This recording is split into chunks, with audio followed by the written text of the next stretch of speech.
Dr. Osborne's secret weapon.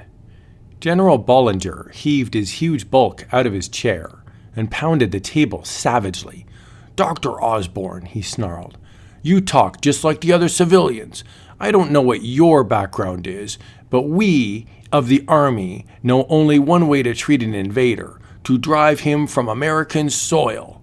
The president, seated at the head of the council table in his White House study, signaled briefly to the slender, scholarly-looking scientist. Then he turned to face Bollinger and the group of high-ranking officers that flanked him.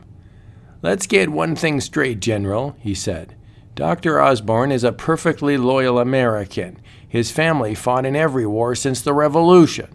I personally had to reject his application for active duty the day the invaders were sighted heading for Earth from Sirius, because I knew that he would be more useful to the United States and to Earth as a scientist than he would as a soldier."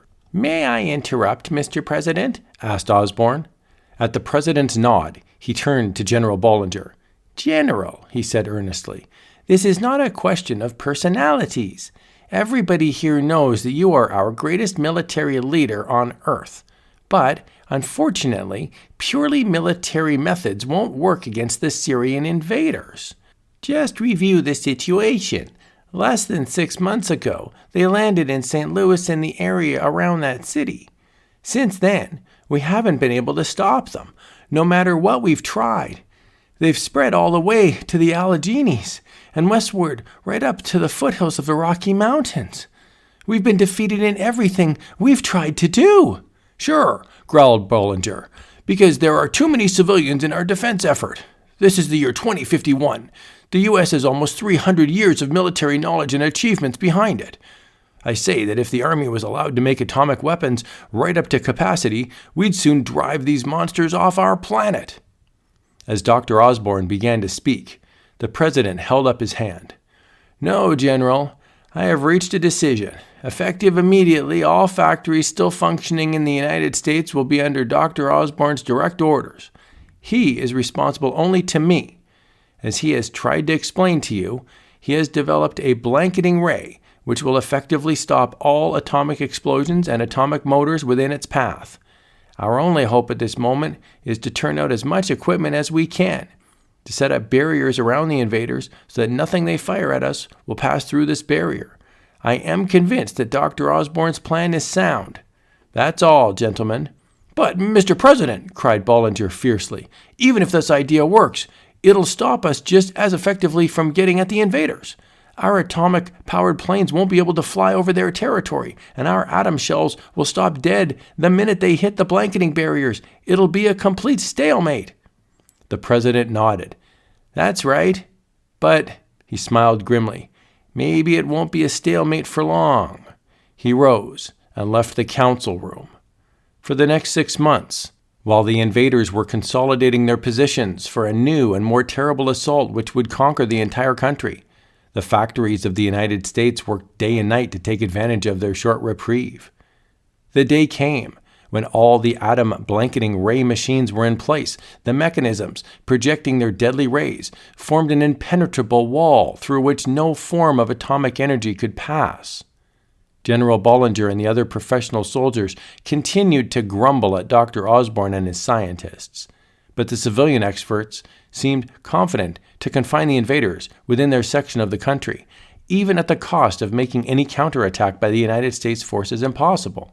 Their grumbling grew much louder when Dr. Osborne, with the President's express permission, commanded every Army truck and vehicle and ordered them to converge on New York, Philadelphia, and Boston.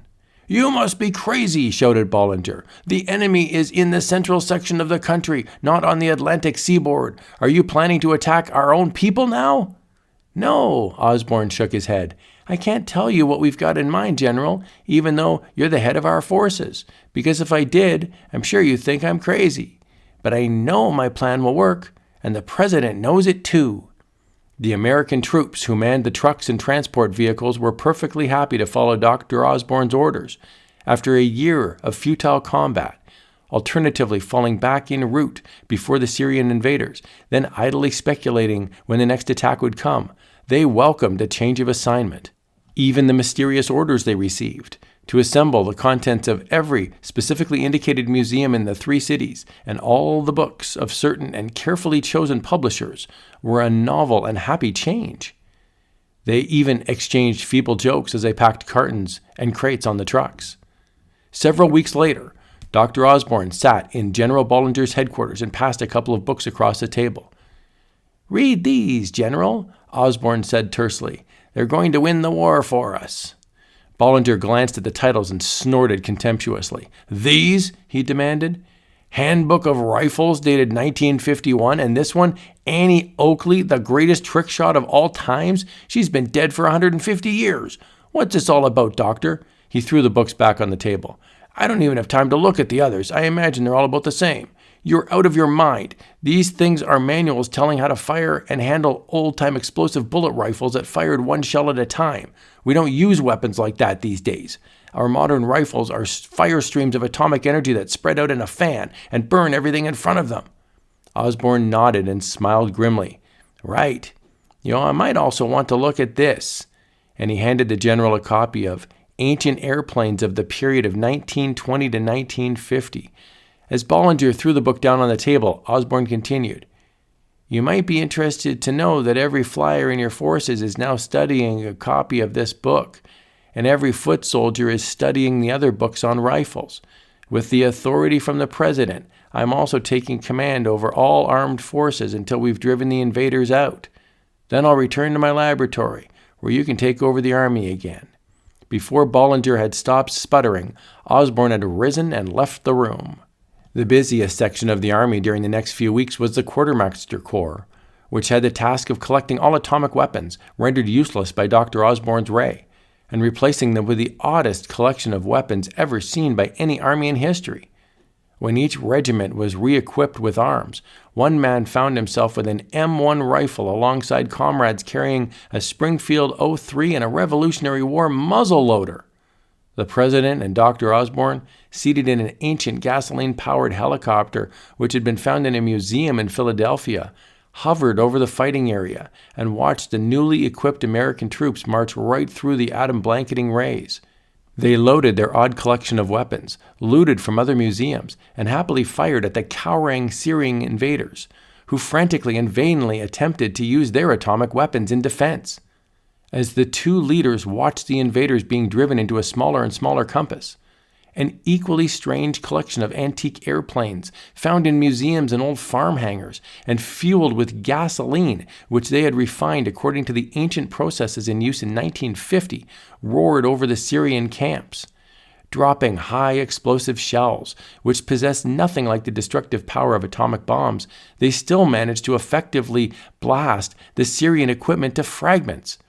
Within 2 weeks, the war was over. Every Syrian on Earth had been killed or captured. With the now unnecessary atom-blanketing ray turned off, the factories of Earth could begin their gigantic task of rebuilding the shattered regions. General Bollinger grinned at Dr. Osborne. "My apologies, Doctor," he said. "From now on, I'll never doubt a scientist again. How did you figure it out? I mean, to ruin every atom machine on Earth just so we could use the ancient weapons which the Syrians had forgotten about just as we had." Dr. Osborne laughed. "It's easy, General. You see, at my house, when the atomic furnace and stove went out of order and could not be repaired quickly, my wife and I have had to learn how to use the old stoves left to us by my grandmother.